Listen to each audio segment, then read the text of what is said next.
Ara continuarem amb la primera sessió que liderarà el doctor Arcadi Navarro. Penso que s'està connectant. Arcadi, benvingut. T'estem donant permisos de so i de vídeo perquè puguis entrar i quan arribi el moment puguis tu mateix compartir la teva presentació. Gràcies, bon dia. Bona tarda. Vaig presentant a l'Arcadi.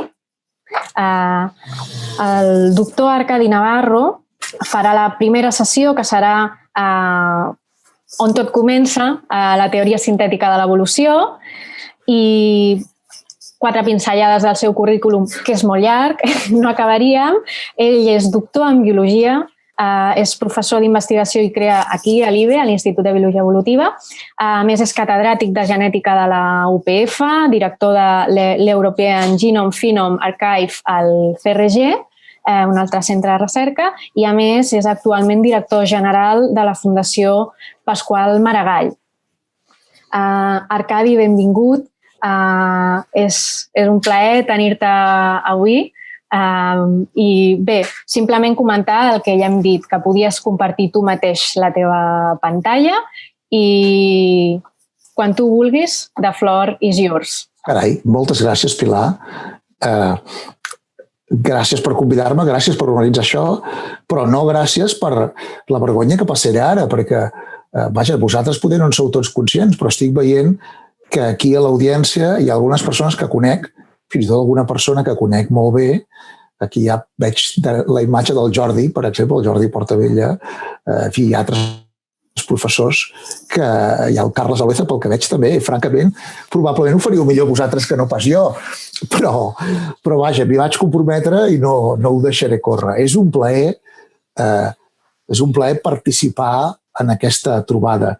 Diré que la Pilar s'ha descuidat el que per mi és una part del meu currículum que més content em fa, el que més orgullós em sento, i és que durant 3 anys vaig ser professor de l'ESO. I francament, és una feina de les més costoses, però també de les que més m'han compensat al llarg de la vida. Encara em trobo, quan vaig per Sabadell, era Sabadell això, encara em trobo pel carrer nois i noies que ja semblen bastant granadets, i que me'n donen les gràcies. Jo, això, al món de la universitat no passa tant. No sé ben bé exactament si és que la connexió emocional és diferent, però la veritat és que, en fi, omple moltíssim. Comencem amb una mica d'antelació, pel que veig. Tenim una sessió, Pilar, corregeix-me si m'equivoco, que són només 20 minutets. Per tant, intento en 20 minutets explicar una cosa que el títol és merament la teoria sintètica de l'evolució, però que a l'hora de la veritat... Ui, la Pilar entra per corregir-me. Són 20 minuts? Sí, són 20 minuts. Perfecte. Doncs ja ho havia encertat. Ja. Us explico una cosa que no és merament una teoria més, sinó que és la construcció del paradigma de recerca en el que som avui en dia. És una construcció que es produeix fa 100 anys, concretament que comença molt abans, perquè comença amb Darwin i també en parlarem una mica. I de fet és una construcció molt més antiga, però no hi arribarem gaire en això. Però fa 100 anys, 102, 105, que el nostre paradigma de recerca actual dins el món de la biologia evolutiva s'estabilitza. I evidentment ha canviat molt, però perquè estem parlant d'una època en què no se sabia el que era l'ADN, en què no se sabia ni tan sols que hi havia un tipus de molècula que s'especialitzava en ser el material hereditari. I tot això, lluny de ser un obstacle, va ser l'oportunitat d'elaborar pensaments abstractes realment molt poderosos.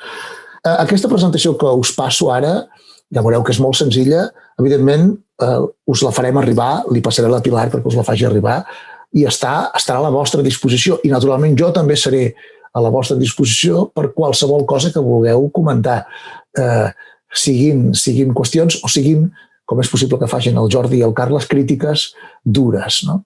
En tot cas, aquí la teniu, deixeu-me que comparteixi pantalla i arrenquem. Ja tothom hauria de veure la meva pantalla, la teoria sintètica de l'evolució, i hauríem de ser capaços de veure ja una primera diapositiva sobre la que no m'entretindré, que és una qüestió molt americanocèntrica, ja veieu que parlen de la seva guerra civil, on hi ha l'origen de les idees amb les publicacions més rellevants, els llibres més importants, i algunes idees que comencen des de que s'incorpora el mètode científic a les ciències de la vida. Això succeeix amb la sistematització per part del Linnaeus de la taxonomia. I allà comença a haver la percepció de que la natura és ordenable. Les coses canvien molt, i tens Lamarck, tens Malthus, tens Cuvier, i arribes a Mendel i arribes a Darwin i arribes a Wallace, i tot això sí que en parlarem una mica més. Mireu, per entendre ben bé com es concep la síntesi, cal adonar-se que l'ambient intel·lectual del segle XIX no era particularment favorable a la teoria de l'evolució, ni abans ni després de Darwin en tots els aspectes. La idea dominant, la perspectiva dominant en aquella època, era la perspectiva que en Robert Boyle resumeix magistralment en un llibre que és d'aquests de títol llarguíssim, una disquisició sobre les causes finals, a les coses naturals, etc. Al final, és un llibre en el que es diu que és perfectament lògic assumir, donat que el món viu és tan endreçat, que existeixen causes finals de tipus aristotèlic, de tipus pràcticament fidel a la teologia de Sant Tomàs. Això, que és una manera molt sofisticada de dir-ho, és el fixisme. La naturalesa existeix, hi ha un moment en el temps en què la causa final, el creador crea unes espècies amb una determinada forma i aquestes romanen immutables sense canviar l'eix de la forma fins al moment actual. Si voleu una versió que fa de bastant bon llegir, més que no pas el llibre d'en Robert Boyle, que és un llibre bo, un gran científic, però escrivia una mica pesat, un llibre que fa de molt bon llegir és el llibre d'en William Paley, en el que es presenta l'any 1802 l'argument del disseny intel·ligent, que, com he dit, està molt basat en una filosofia tomista, no atomista, tomista de Tomàs.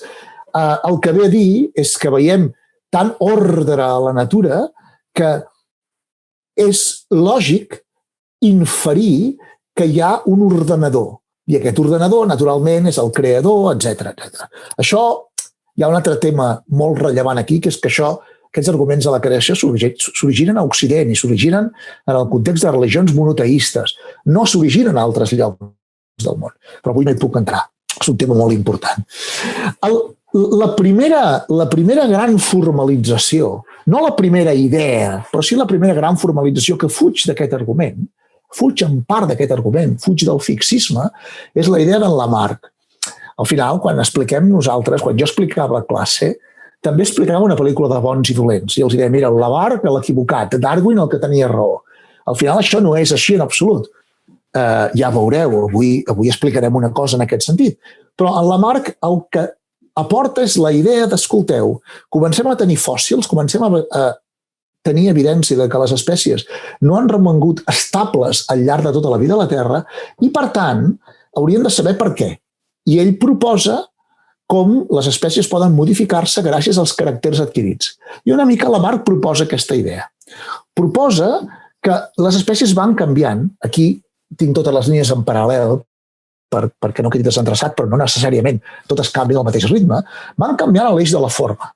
I a més, comença a haver idees a principis del XIX en el que les espècies algunes s'han extingit i per això ja no es troben dinosauris vius, tot i que hi ha novel·les de ciència-ficció, per exemple, les de l'Arthur Conan Doyle, que parlen de muntanyes en les que encara trobarien dinosaures, no? Totes les novel·les de l'Alan Quatermass. A més, en un moment determinat pot haver creacions espacials, creacions post-diluvi, per exemple. És una idea radicalment diferent de la del fixisme. Però al final, quan agafes tota aquesta evidència, i per tornar a citar Sherlock Holmes, en aquesta novel·la, el misteri de la vall de Boscombe, l'evidència és una cosa molt complicada, va respondre Holmes. Pot semblar apuntar molt directament a una cosa, Però si canvieu una mica el vostre propi punt de vista, la vostra perspectiva, potser trobareu l'evidència apuntant d'una manera igualment obstinada a una cosa completament diferent. I això és el que passa amb les idees de Darwin. Tots ho coneixeu molt bé, ho tinc només aquí per completitud. Darwin agafa i primer acumula més evidència, més dades, que no pas les que ningú havia acumulat en aquella època. Dades per més de tota una vida, perquè Darwin mor sense haver analitzat tot el material que ha recollit. I a més, reinterpreta tota aquesta evidència. La que venia d'altres, amb idees que venien del camp de la biologia, els fòssils, la paleontologia, la selecció artificial, però també idees que venien del camp de la geologia. Les reinterpreta en aquest llibre que publica l'any 1859, L'origen de les espècies. Aquest llibre diu moltes coses. Aquest llibre fa encara de més bon llegir que el llibre d'en Paley, tot i que, la veritat, tots dos tenen una prosa una mica enrevessada, aquelles frases tan llargues. Si t'hi entretens, tens frases realment molt meritòries. No? I, evidentment, no puc sinó mencionar que no se li coneix a Darwin sol, això. El món en aquell moment està madur per a aquestes idees i, per tant, se li acut a més d'una persona, en Wallace també. Al final, les idees en Darwin es poden resumir de manera molt senzilla. Estic anant extremadament ràpid. Però venen a dir que, primer, hi ha dos fets. Unes espècies venen de les altres. Cada grup d'espècies té un ancestre comú. Per tant, hi ha un arbre de la vida. Segona idea, el transformisme. El món viu no és constant, canvia de manera permanent. Hi ha una evolució gradual. I una altra idea, que és veritablement una teoria, en el sentit que es proposa un mecanisme, que és que el principal mecanisme del canvi d'aquest món viu és la selecció natural. Fixeu-vos, en el llibre de Darwin es demostra fora de tot dubte que hi ha un arbre de la vida. I a més es demostra fora de tot dubte que el món viu no és constant, que hi ha canvi. I se suggereix amb molta força, tot i que no es pot demostrar, no hi ha una matemàtica que ho acompanyi, que les espècies sorgeixen fonamentalment per selecció natural. Al final, aquesta idea dona el mateix tipus d'esquema que hem presentat fa un moment, dona aquest concepte.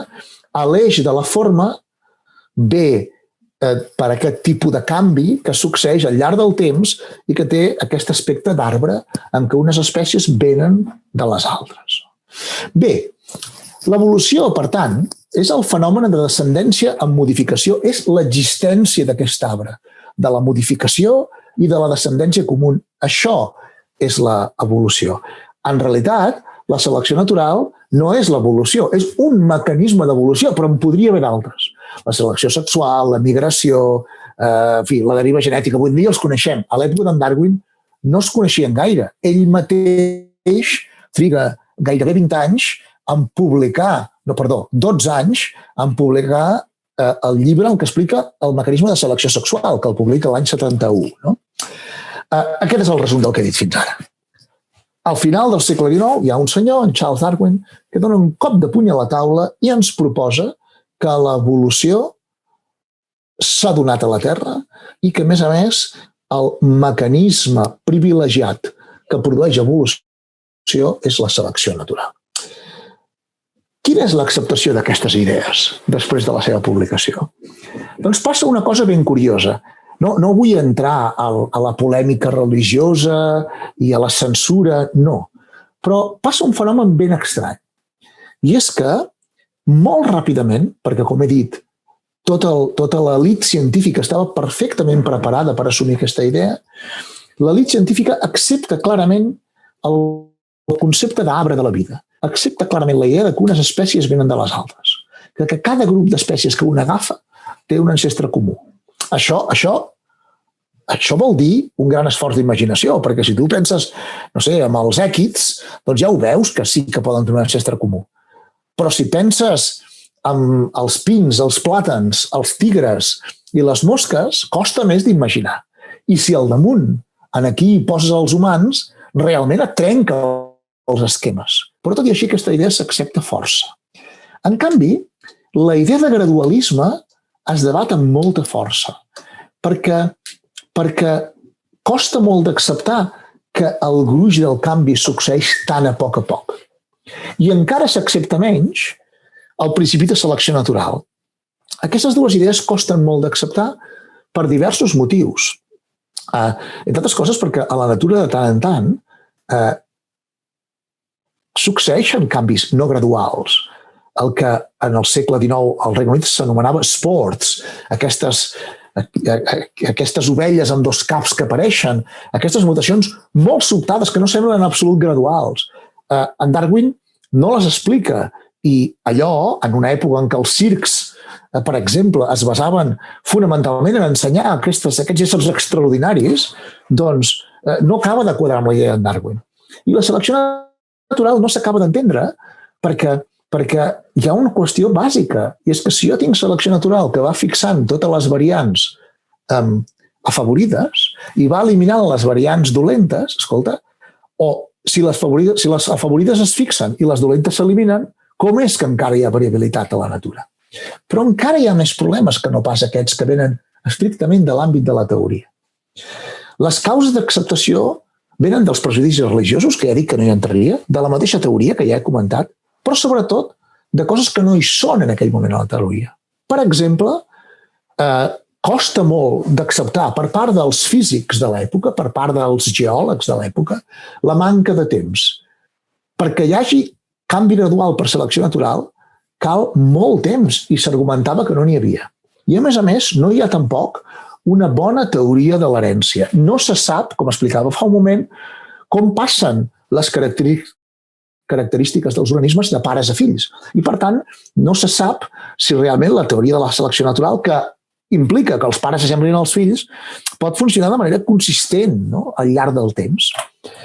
Un exemple de la manca de temps, el meu favorit, és el que es coneix a la literatura com la batalla de les barbes, entre Charles Darwin i William Thompson. Al principi semblava que en Thompson havia de guanyar, perquè al final era un lord, era el Lord Kelvin. I cuidado, fixeu-vos que són gairebé contemporanis, se solapen moltíssim. Al final, el que diu en Darwin és que perquè els organismes puguin evolucionar fins al punt en què es troben avui, basant-se en el ritme de canvi que un observa a través d'algunes estimes, molt agosarades, però algunes estimes, la Terra ha de tenir almenys centenars de milions d'anys. No pot tenir 10.000 anys, no pot tenir 6.000, com deien determinats creacionistes. N'ha de tenir més. I això quadra amb la biologia que s'observa, també quadra amb la lentitud dels processos geològics, amb la lentitud de l'erosió de les muntanyes. Però, com demostra William Thomson, no quadra gens amb el que sabíem de la física de l'època. Amb Thomson el que fa és calcular quants anys tenen el Sol i la Terra. I ho fa perquè es pot estimar, ja es podia estimar bé en aquella època, la massa del Sol i la massa de la Terra. I se sabia com funcionava la gravetat, i se sabia quina era la velocitat de l'energia emesa pel Sol. S'ha tret una sèrie d'informacions importants. I basant-se en aquestes, amb Thomson calcula que el Sol s'ha d'anar contraent perquè se l'imagina com una gran massa de lava que es va refredant i es va fent cada vegada més petita. I quan fas els càlculs, el límit absolutament superior per l'edat del Sol era entre 40 i 20 milions d'anys. I a més, la Terra només en podia tenir com a màxim 25 milions d'anys. I això era una demostració extremadament contundent de que no hi havia temps per haver-se produït la diversitat del món viu a través de la teoria de l'evolució d'en Darwin. Què passa? Passa que en ciència, i això fins i tot els meus estudiants de màster els costa d'entendre, falta que en ciència, quan una cosa és veritat, ha d'encaixar en el corpus del coneixement científic. De les seves àrees, sí, però també de les de més. I la teoria de l'evolució, sent certa, havia d'encaixar en la física. Aquí qui va haver de canviar? Va haver de canviar la física perquè es va descobrir la radioactivitat. I en aquell moment, quan es comença, gràcies al descobriment de la radioactivitat, a comprendre que el Sol no és una bola de lava, que és una altra cosa completament diferent i que té una reacció termonuclear i que això és el que produeix l'energia del Sol, es comença a entendre que el Sol pot ser molt vell i que la Terra pot tenir més de 4.000 milions d'anys. I això dona temps suficient, fa creïble un procés com el que descriu Darwin. Fa creïble que aquest tipus de procés hagi produït la diversitat que veiem avui en dia. Però aquest no era l'últim problema, hi havia altres problemes que no venien d'altres àrees, que venien de la mateixa teoria evolutiva. Sobretot, el més important és que, com he explicat fa un moment, si la selecció natural elimina i fixa, la selecció natural està destruint la variació. I aquest era un problema bàsic. En Darwin no en tenia el mecanisme pel qual s'originava la variació. Avui en dia sabem què és la mutació. Tothom ho sap, la variació apareix per mutació. Però en aquella època no es coneixia aquest procediment. I el que es creia és que hi havia una certa barreja entre els pares i les mares i que aquesta herència de les barreges era l'explicació bàsica de les observacions. I això encara era pitjor, perquè si anaves barrejant a cada generació, al final tots havíem de ser iguals. No?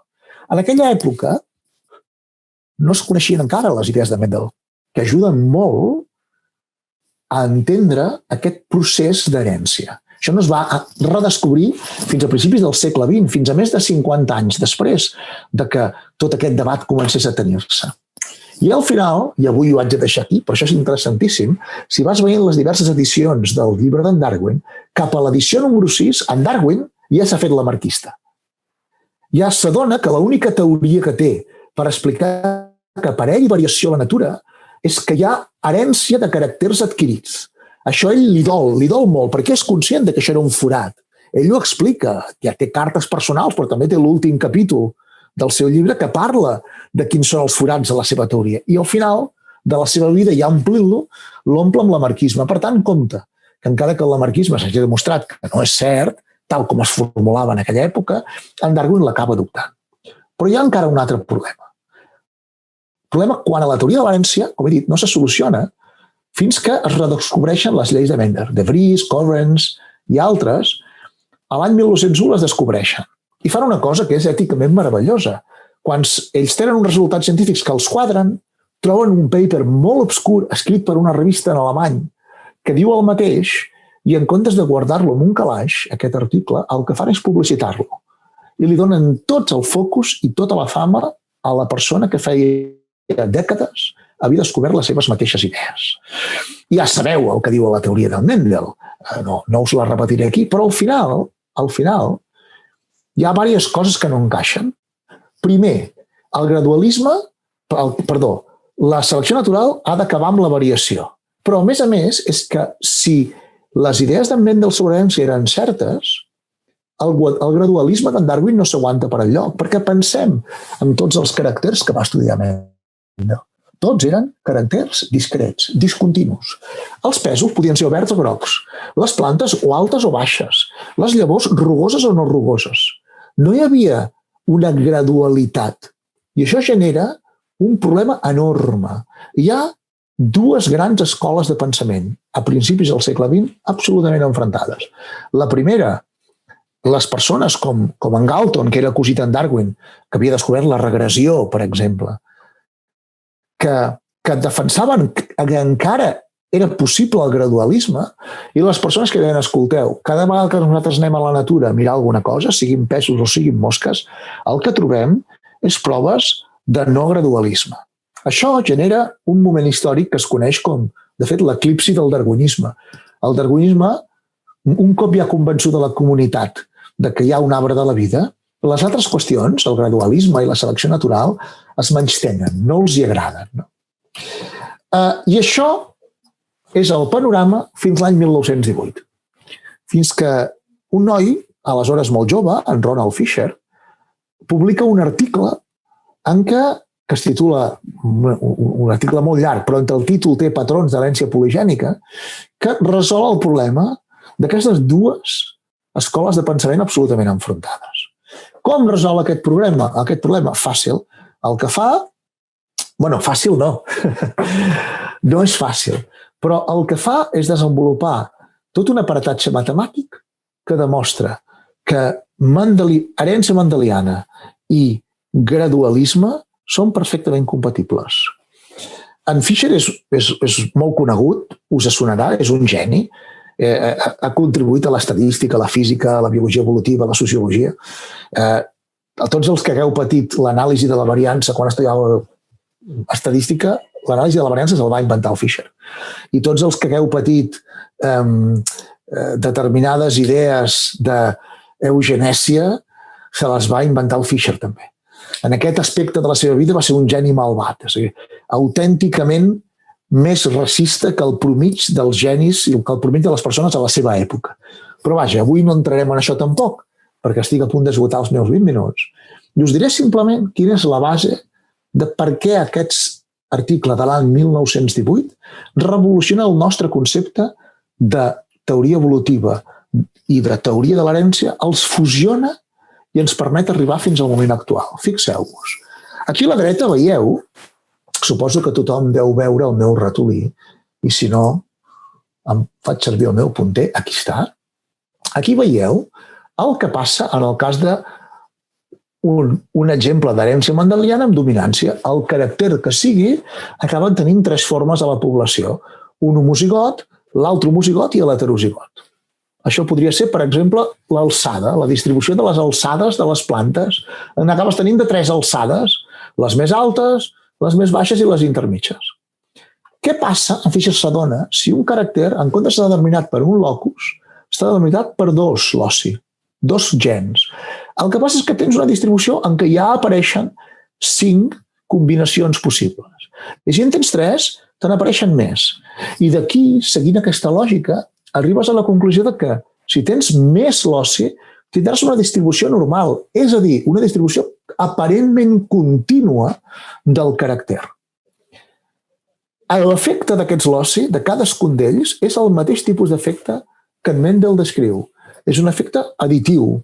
És un efecte que no té interacció, no necessita tenir dominància. Amb pura additivitat funciona. I aquest concepte és el que demostra, i evidentment aquí podríem formalitzar, podríem parlar del teorema central del límit i altres qüestions, però no tenim temps. Aquest concepte i tot l'aparentatge matemàtic que l'acompanya demostren que pots tenir herència mendeliana i a la vegada pots tenir caràcters quantitatius sotmesos a selecció natural. Aquest és l'inici, aquesta és la clau de volta de la teoria sintètica de l'evolució. A principis del segle XX, el darwinisme es consolida. Ha acabat amb les grans objeccions serioses que s'hi presentaven. Ha vençut les objeccions per part dels físics i entremig s'ha hagut de redescobrir la radioactivitat, recordem-ho. Ha vençut les objeccions per part dels genètics i entremig s'han hagut de redescobrir les noves lleis de Mendel i s'han hagut d'entendre. Hi ha diversos personatges, en Fisher, en Haldane, en Wright, que han aconseguit reconciliar la genètica mendeliana, la biometria i la selecció natural. No us en puc parlar, però són els meus herois intel·lectuals. En Haldane també era bastant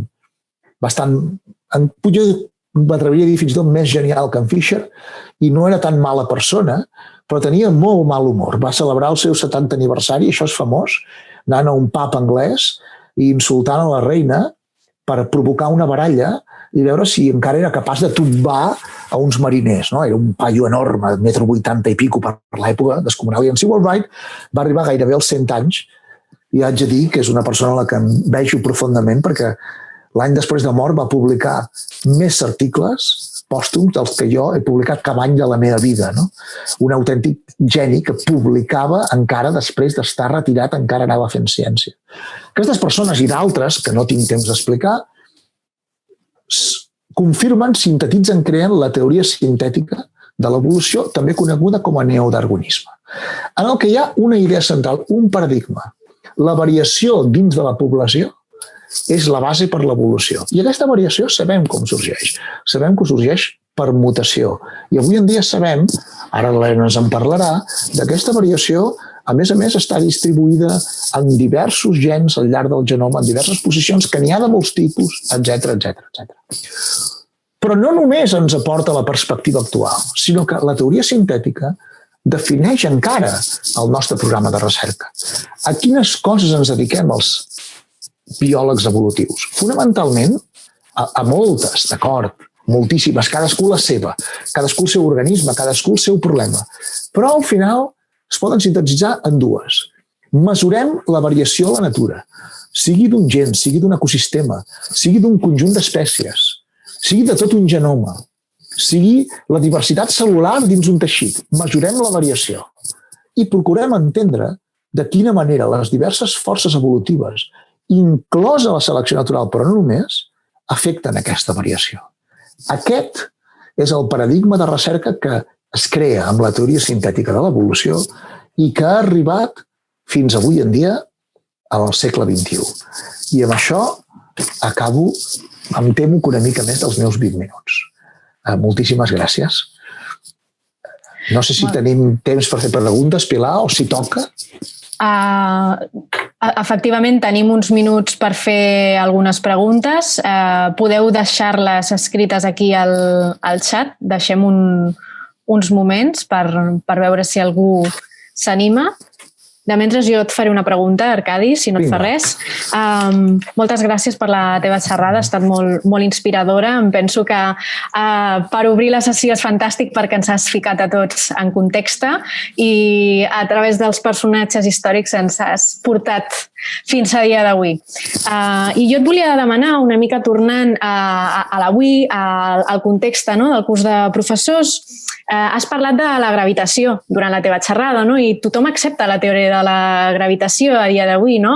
I a mi potser em xoca que la teoria de l'evolució, malgrat la gran quantitat d'evidències, la gran quantitat de mirades al llarg de la història, encara hi hagi dubtes, suspicàcies o pensaments més aviat lamarquistes, no? De vegades, quan tires de la intuïció no informada d'un sector, potser de la població. Llavors, tu què en penses? Per què està passant això? No? Per què la teoria de l'evolució no té aquesta contundència? La Pilar em posa en problemes, perquè fixeu-vos que em fa una pregunta sociològica. Jo de sociòleg no en soc. Però vaja, com que em demana no la veritat, sinó el que jo em penso, puc, a risc de fer una mica el ridícul, doncs puc dir que penso les coses. Primera, no és del tot veritat el que tu dius. En la teoria de l'evolució no hi ha dubtes entre les persones informades. És a dir, no és un tema que es debati de la mateixa manera que entre els caps de microbiologia dels hospitals de tot el món no es debat si les vacunes funcionen o no funcionen. Hi ha un coneixement cert, absolutament admès, absolutament estàndard, que diu que sí, que s'admeten, que funcionen. I a més s'hi treballa i s'inverteix i més que en tinguéssim. Amb la teoria d'evolució passa exactament igual. Més que en sabéssim, perquè funciona, perquè ha estat totalment admesa, és estàndard. És un corpus extremadament sòlid. El que passa és que la teoria de l'evolució, el mateix que amb el cas de les vacunes, forma part d'una teoria de la conspiració. Forma part d'una teoria que arrenca al segle XIX, quan per motius religiosos es creu que no pot ser de cap manera, és inadmissible, va contra la doctrina, i tot i que després les religions més consolidades doncs van, com sempre, cedint i van, com sempre, adaptant-se, d'altres no ho fan encara. I és més, creen una teoria de la conspiració que diu que tots els científics del món, tots, les desenes de milers de biòlegs evolutius, en realitat, no només ens autoenganyem, sinó que participem en una mena de complot, un contuberni, per enganyar tots els nens de les escoles i aconseguir no sé què. No? Això és una desgràcia. No els hi passa a totes les teories, però també els hi passa últimament, en un món tan esbojarrat com el que vivim, en un món amb les xarxes socials, també està passant, en el món de la ciència, amb una cosa tan elemental com que la Terra sigui rodona, sigui una semiesfera. Apareix amb força el moviment dels terraplanistes, que fa 50 anys era impossible, perquè el gran consens dels experts es traslladava de manera uniforme al gruix de la població. Però el que hem vist a finals del 20, principis del 19, és que l'increment de població, l'increment de capelletes, de xarxes socials darrerament, doncs permet que aquestes teories de la conspiració tinguin un cert predicament. Predicament absurd, perquè, com dic, cap dels que som aquí, que som persones informades, tenim cap dubte de que les teories de la conspiració no tenen gaire fonament. No? Perdona, m'he allargat molt la resposta, però crec que era una pregunta tan difícil que més valia fer-la. Ho sé, Què més? ho sé. El Xavier Balbuena ens fa una pregunta també que te la dirigeix, la llegeixo. Ell diu que els llibres de text sempre citen a Dostoevsky, Simpson, Meyer com els pares del neodarwinisme i, segons tu has explicat, no?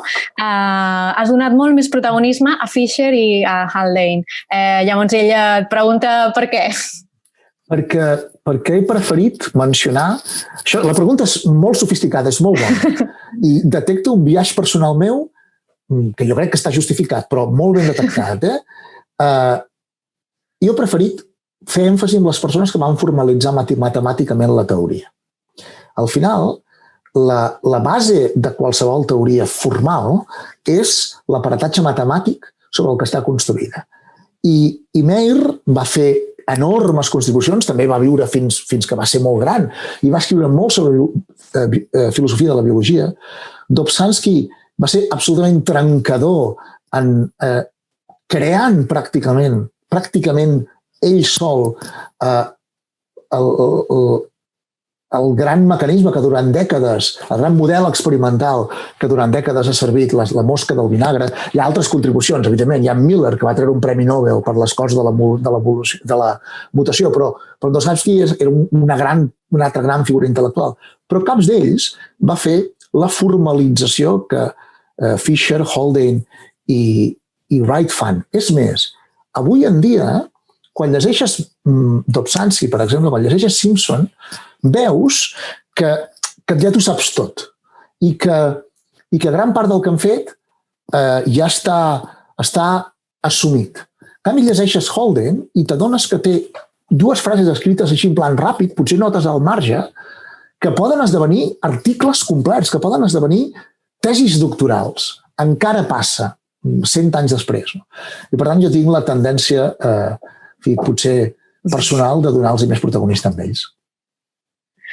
Bé, doncs gràcies per l'explicació, Arcadi. Moltes gràcies a vosaltres. Jo veig que també hi ha el Salvador Carranza, el director de l'IBE. Veig que hi ha tota gent coneguda que ja em renyareu o no per WhatsApp. Però tinc una pregunta jo. No sé que tinc un company d'EGB que fa de professor i que es deia Carlos López. I em pregunto si aquest Carlos López que hi ha aquí no serà pas ell. Ostres, Carlos López, potser pots respondre-li pel xat? No ho sé. No cal. Podem arreglar-ho després privadament. Potser ho podeu arreglar després. Moltíssimes gràcies a tots per l'atenció i fins la propera. Gràcies a tu, Arcadi. Sempre és un plaer. Moltes gràcies. Fins la propera.